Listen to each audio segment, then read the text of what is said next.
Happy Sabbath for all of you.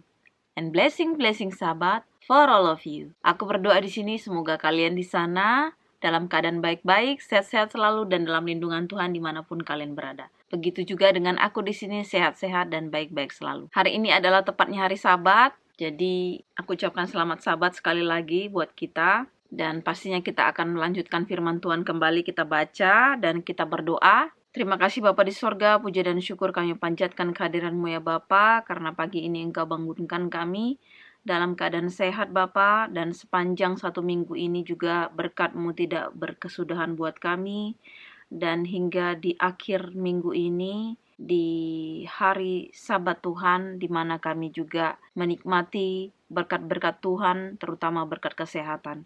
Bapa di sorga, terpujilah nama-Mu hari ini sampai selama-lamanya. Ajari kami ya Bapa, karena sebentar lagi kami akan membaca firman-Mu. Taruhlah apa yang ingin Engkau taruh ke dalam hati kami masing-masing, supaya kami mengerti, melakukan firman-Mu menyenangkan hati-Mu. Terpuji nama-Mu ya Bapa, di dalam nama Tuhan Yesus, Juru Selamat dan Penebus kami. Amin.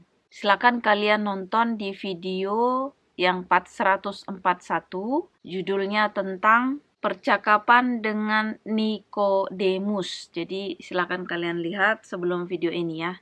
Kita akan lanjutkan supaya nggak lama videonya di ayatnya Yohanes 3 ayat 22 sampai 36. Kesaksian Yohanes tentang Yesus. Sesudah itu Yesus pergi dengan murid-muridnya ke tanah Yudea dan ia diam di sana bersama-sama mereka dan membaptis. Akan tetapi Yohanes pun membaptis juga di Ainon dekat Salim, sebab di situ banyak air dan orang-orang datang ke situ untuk dibaptis. Sebab pada waktu itu Yohanes belum dimasukkan ke dalam penjara, maka timbullah perselisihan di antara murid-murid Yohanes dengan seorang Yahudi tentang penyucian. Lalu mereka datang kepada Yohanes dan berkata kepadanya, "Rabi, orang yang bersama dengan engkau di seberang sungai Yordan dan yang tentang dia engkau telah memberi kesaksian, dia membaptis juga dan semua orang pergi kepadanya." Jawab Yohanes, "Tidak ada seorang pun yang dapat mengambil sesuatu bagi dirinya kalau tidak dikaruniakan kepadanya dari sorga. Kamu sendiri dapat memberi kesaksian bahwa aku telah berkata, aku bukan Mesias, tetapi aku diutus untuk mendahuluinya. Yang empunya mempelai perempuan ialah mempelai laki-laki, tetapi sahabat mempelai laki-laki yang berdiri dekat dia dan yang mendengarkannya sangat bersukacita mendengar suara mempelai laki-laki itu. Itulah sukacitaku, dan sekarang sukacitaku itu penuh. Ia harus makin besar, tetapi aku harus makin kecil. Siapa yang datang dari atas adalah di atas semuanya. Siapa yang berasal dari bumi, termasuk pada bumi dan berkata-kata dalam bahasa bumi, siapa yang datang dari sorga adalah di atas semuanya. Ia memberi kesaksian tentang apa yang dilihatnya dan yang didengarnya, tetapi tak seorang pun yang menerima kesaksiannya itu. Siapa yang menerima kesaksiannya itu, ia mengaku bahwa Allah adalah benar. Sebab siapa yang diutus Allah, dialah yang menyampaikan firman Allah, karena Allah mengaruniakan rohnya dengan tidak terbatas. Bapa mengasihi anak dan telah menyerahkan segala sesuatu kepadanya. Barang siapa percaya kepada anak, ia beroleh hidup yang kekal. Tetapi barang siapa tidak taat kepada anak, ia tidak akan melihat hidup, melainkan murka Allah tetap ada di atasnya. Jadi tadi udah jelas banget ya, di sini Yohanes Pembaptis bersaksi tentang Yesus. Dia juga udah mengatakan bahwasanya dia itu bukan Mesias, tetapi Yesuslah Mesias itu. Dia di sini katanya ada timbul perselisihan dengan murid Yohanes dan orang Yahudi tentang penyucian katanya ya. Jadi intinya dipanggillah si Yohanes ini Rabi. Katanya, orang yang bersama dengan engkau di seberang sungai Yordan, maksudnya Yesus itu, dan yang tentang dia engkau telah memberi kesaksian, dia membaptis juga, dan semua orang pergi kepadanya. Jawab Yohanes, tidak ada seorang pun yang dapat mengambil sesuatu bagi dirinya kalau tidak dikaruniakan kepadanya dari sorga. Jadi si orang Yahudi ini nanya sama si Yohanes. Katanya kan Tuhan Yesus itu juga artinya orang yang di seberang denganmu itu. Dia yang di seberang denganmu itu adalah Yesus. Yesus juga mengabar Injil, membaptis orang. Ketika Yohanes mengatakan bahwa dia adalah orang yang membuka, dia yang duluan datang, dalam artian membuka jalan untuk Yesus, menyiapkan. Tapi bukan dia Mesias itu, karena dia sudah katakan di sini kan, aku bukan Mesias itu. Tapi dia adalah, bilang Yesus, dia Mesiasnya. Dan di sini dikatakan, di ayat 28 aku baca, kamu sendiri dapat memberi kesaksian bahwa aku telah berkata, aku bukan Mesias, tetapi aku diutus untuk mendahuluinya. Artinya, Yohanes dulu ya yang datang untuk memberitakan Injil, membaptis orang. Dia seperti membukakan jalan, bukan berarti si Yohanes jalannya seperti akulah kebenaran dan hidup, seperti Tuhan bilang. Yohanes tidak pernah mengatakan akulah kebenaran dan hidup, tetapi dia mengatakan dia adalah sahabat. Dia adalah orang yang mendahului Tuhan, yang membukakan jalan, karena mempelai laki-laki akan datang. Jadi aku yang menyiapkan. Jadi di sini dikatakan aku adalah sahabat dan aku sangat senang mendengar suara mempelai laki-laki. Artinya sukacita Tuhan, dia juga bersukacita. Karena dia ibaratnya seperti memprepare ya, ibaratnya melayani Tuhan. Di sini dikatakan di ayat 31, siapa datang dari atas adalah di atas semuanya. Siapa yang berasal dari bumi, termasuk pada bumi dan berkata-kata dalam bahasa bumi, siapa yang datang dari sorga adalah di atas semuanya. Jadi di sini lagi ditekankan, ia memberi kesaksian tentang apa yang dilihatnya dan yang didengarnya, tetapi tidak seorang pun yang menerima kesaksiannya itu. Siapa yang menerima kesaksiannya itu, ia mengaku bahwa Allah adalah benar, sebab siapa yang diutus Allah, dialah yang menyampaikan firman Allah, karena Allah mengaruniakan rohnya dengan tidak terbatas. Jadi Allah, Bapa kita itu mengaruniakan rohnya kepada anaknya Yesus. Dan sebenarnya kalau kita di sini percaya kepada anak, kita sudah percaya kepada Bapa. Karena Bapa sudah memberikan otoritas ibaratnya tidak terbatas sama dia. Artinya sebenarnya Yesus itu adalah Tuhan dan dia juga Bapa itu. Cuman posisinya itu keberadaannya. Karena Yesus itu dia datang ke dunia ini menjelma sebagai manusia. Dia menjelma sebagai manusia. Jadi ibaratnya fisiknya itu dia jadi manusia yang sebenarnya dari sorga yang diutus. Jadi sebenarnya dia itu berasalnya dari sorga, bukan dari bumi. Beda kalau kita dari bumi. Kita dari bumi. Tetapi Yesus itu dari sorga datangnya. Bagaimana dia supaya menjadi manusia? Pastinya dia harus dilahirkan ke bumi. Kalau dia langsung jatuh dari surga, itu kan pasti kita akan kaget juga. Dan semua orang pasti akan susah untuk memberitakan. Kita pasti takut, sama seperti kalau ada setan aja kita takut karena di luar dari manusia itu sendiri. Jadi bagaimana dia menjadi sama seperti kita? Ya pasti dia harus lahir dari seorang wanita. Tetapi sebenarnya dia berasal dari sorga. Dia adalah orang yang diutus dari sorga, diutus Bapa. Jadi kalau dibilang Bapa juga mengatakan dia adalah anak. Tapi kalau kamu percaya dengan dia, anak itu, kamu sudah percaya dengan aku. Artinya dia satu, dia sama. Cuma keberadaannya aja yang berbeda. Kalau kita mau bilang, kok bisa sih? Berarti Tuhan diperanakkan dong. Kalau kita bicara tentang itu, itulah sebisa manusia kita ini. Karena kita ini terbatas, jadi kita nggak bisa. Kalau kita mau ikuti dengan kata kepala kita, kata pikiran kita, kita nggak akan bisa sampai kepada yang namanya pengertian dari Tuhan. Untuk mengerti ini juga kita harus menerima Roh Kudus. Menerima dia sebagai juru selamat kita awalnya. Setelah kita menerima, Roh Kudus bekerja. Setelah Roh Kudus bekerja, kita mengerti. Oh, maksudnya seperti ini. Tuhan Yesus itu adalah Tuhan dan juru selamat kita. Dia yang diutus, tetapi dialah Tuhan itu juga. Cuma karena Tuhan Yesus itu menjelma menjadi manusia, jadi dia itu sama seperti kita. Tetapi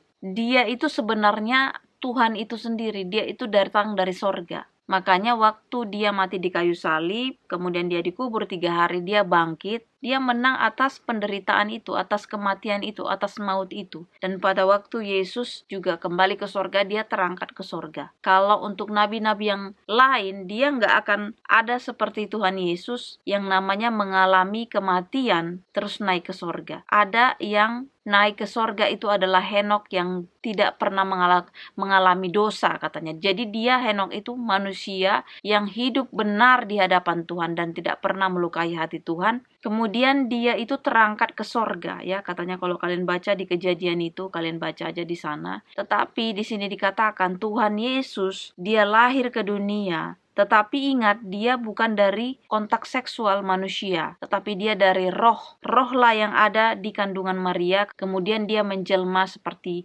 manusia. Yesus itu adalah roh. Jadi dari roh itu mengandunglah Maria, dan Maria melahirkan seorang anak laki-laki yang berasal dari surga, yang berasal dari roh, bukan dari hubungan seksual suami istri. Makanya waktu dia mati di kayu salib cuma 3 hari aja, kemudian dia bangkit dan dia naik ke sorga. Jadi kalau orang-orang yang kita seperti manusia berdosa ini mengalami kematian, tidak bangkit dalam artian langsung naik ke sorga. Tetapi Tuhan Yesus iya. Ada yang bangkit dari antara orang mati itu 4 hari, yaitu Lazarus. Itu pun dibangkitkan oleh Yesus. Tetapi Lazarus pada intinya tidak ada pernah cerita kalau dia langsung naik ke sorga. Enggak. Tetapi Yesus, dia setelah bangkit, dia naik ke sorga. Jadi dia menang dari kematian itu. Kalau orang-orang lain yang mengalami kematian pasti akan dibangkitkan pada saat Tuhan Yesus datang kedua kali nantinya. Jadi ibaratnya ada masa tunggu, karena kita manusia biasa. Maut itu berkuasa atas kita. Tetapi kalau mati di dalam Tuhan, kita akan dibangkitkan dan bersama-sama Dia nantinya tinggal di sorga. Tetapi kalau kita tidak percaya dengan Tuhan Yesus, tidak mau menerima Dia sebagai juru selamat kita, yaitu juru selamat itu artinya udah namanya juru selamat, menyelamatkan kita. Kita nanti mati, kalau kita tidak di dalam Tuhan Yesus, kita mengalami kematian, iya. Kita mengalami kebangkitan juga nanti, iya, pada saat Tuhan Yesus datang kedua kali. Tetapi kita masuk neraka dengan iblis, bukan ke surga bersama Tuhan Yesus. Jadi pilihannya di tangan kita masing-masing. Kita mau masuk neraka atau mau masuk surga. Masuk neraka itu hidupnya kelihatannya enak di dunia ini, ya, bisa ini, suka hati lah, ya, mau melakukan ini dan itu, ya. Tapi kalau ikut Yesus itu pasti kita harus memikul salib, menyangkal diri. Karena apa? Penyangkalan diri itu artinya aku ini bukan siapa-siapa. Aku ini hanya pelayan Tuhan. Tetapi berkali-kali aku bilang, aku tuh lebih suka dibilang aku adalah anak Tuhan. Karena kalau anak itu kita panggil dia Bapak kan. Jadi aku lebih suka aku bilang aku adalah anak Tuhan dan dia adalah Bapakku. Makanya kalau kita sudah menyadari dia Bapak kita, pasti kita nggak mau menyakiti hatinya kan. Mungkin kalaupun dia sejahat-jahatnya seorang anak, kalau sama orang tuanya, pasti dia pun bersedih kalau dia sampai melakukan yang jahat, ya. Kalaupun dia sudah dikuasai kegelapan, itulah tadi yang aku bilang, sudah bertentangan dengan Tuhan itu sendiri. Makanya kalau kita bilang kita anak Tuhan Yesus, kita Kristen, kita pengikut Dia, jangan sampai melukai hati Dia. Jangan sampai melakukan dosa-dosa lagi, karena itu sangat menyakitkan hatinya. Dan pada saat kalau kita sudah mengatakan itu, sudah menerima Yesus sebagai Tuhan dan Juru Selamat, kita harus tahu kita anak Tuhan, dan kita harus tahu juga bahwasanya anak setan, bahwasanya pengikut setan, bahwasanya setan itu siapa? Dia itu bertentangan dengan Tuhan. Jadi kalau ada muncul sifat-sifat egois, sifat-sifat kemarahan, sifat ini dan itu di luar dari anak Tuhan, kita harus cepat-cepat sadar, oh aku anak Tuhan, aku gak boleh seperti ini. Kalau kita sudah sadar seperti itu, kita pasti ingat bahwasanya hak kita itu adalah hak untuk memberikan yang terbaik di hidup kita, untuk menyenangkan hati Tuhan. Kita tidak termanipulasi, kita tidak menjadi hambanya si setan, kita tidak menjadi anaknya setan, kita tidak menjadi pengikutnya setan. Jadi hak kita itu kita sudah menang, kata Tuhan. Kita sudah dibayar lunas, kita sudah dimurnikan, kita sudah disucikan, kita sudah ditebus. Jadi artinya kita bebas. Tetapi bebas di sini bukan bebas melakukan kesalahan, tetapi bebas dalam artian kita dibebaskan dari belenggu si jahat. Jadi yang tadinya kita itu binasa nantinya, tetapi kita sekarang sudah mendapatkan surga itu, walaupun kita dalam keadaan hidup ataupun mati. Karena ingatlah, kita mati di dalam Tuhan, atau kita pun tidak mengalami kematian itu, tetapi kita dalam firman Tuhan, kita pegang firman Tuhan, kita tetap bersama Tuhan, kita mendapatkan kerajaan sorga, kekal selama-lamanya hidup bersama Bapa kita Tuhan Yesus Kristus. Dan satu hal lagi di sini, Yohanes mengingatkan, kiranya dia, maksudnya Tuhan Yesus, bertambah besar, aku bertambah kecil. Jadi sama seperti aku di sini, aku juga menyampaikan firman Tuhan ini, aku bukan mau gagah-gagahan untuk diriku, enggak. Tetapi aku mau mengabarkan kasih Tuhan Yesus itu kepada kita semua, siapapun yang menonton video ini. Bahwasanya hanya dengan menerima dia sebagai juru selamat dan mengakui dia sebagai Tuhan atas semua otoritas kehidupan kita. Dan kita melakukan firman-Nya, kita baca firman-Nya, kita itu sudah anak Tuhan, kita sudah melihat surga itu. Apalagi kita semakin hari semakin berakar, bertumbuh dan berbuah. Dan kita akan menjadi anak kesayangannya Tuhan. Karena setiap orang yang menerima dia sebagai juru selamat dan pulang, artinya dia menjadi kembali kepada kebenaran itu, seisi surga bersorak-sorak. Jadi kesempatan buat kita masih ada sekarang, karena Tuhan Yesus belum datang kedua kali. Cepat-cepat sadar, cepat bertobat, cepat menjadi anak Tuhan, menjadi pengikut Kristus, menjadi mempelai perempuan.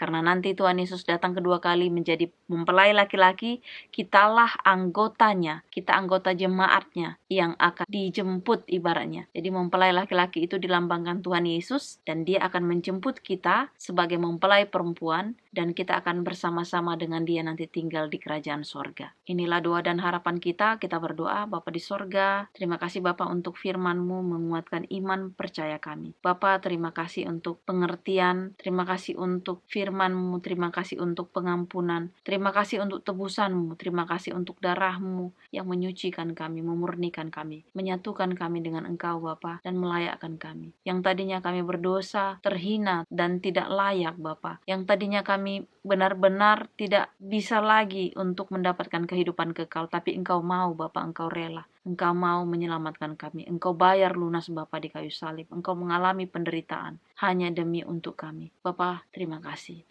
Bapa, sepanjang hari Sabat-Mu ini ya Tuhan, kami boleh bersyukur, berterima kasih atas berkat dan kasih karunia, terutama berkat kesehatan yang Engkau berikan kepada kami masing-masing. Bapa di sorga, anak-Mu berdoa Bapa untuk orang di luar sana. Biarlah dalam setiap pergumulan mereka apapun itu Bapa, yang sedang sakit Engkau sembuhkan, yang sedang mencari pekerjaan, Engkau juga memberikan pekerjaan pada kami masing-masing. Engkau berikan juga Bapa solusi, jalan keluar bagi siapapun yang mengalami masalah atau yang sedang pergumulan untuk mengampuni seseorang. Bagaimana pergumulan untuk memaafkan seorang. Bantu mereka Bapa masing-masing. Bantu aku juga Bapa supaya aku tetap hidup di dalam firman-Mu, menyenangkan hati-Mu, dan selalu nama-Mu dipermuliakan. Bapa di sorga, hapuskan segala dosa dan pelanggaran kami, supaya jangan terhalang berkat-berkat-Mu yang akan Engkau berikan kepada kami masing-masing. Sempurnakan doa kami ya Bapa. Kami berdoa di dalam nama Tuhan Yesus, Juru Selamat dan Penebus kami. Amin. Terima kasih sudah menonton video ini. Jangan lupa like, subscribe, dan kalau kalian punya komen, silakan di komen. Jangan lupa buka Alkitab-mu, baca firman Tuhan, undang Roh Kudus, alami Tuhan itu sendiri, dan berakar dan bertumbuh dan berbuahlah. Dan biarlah semua yang kita lakukan menjadi kemuliaan bagi nama Tuhan Yesus saja. Terima kasih, selamat Sabat, Tuhan memberkati. Amin.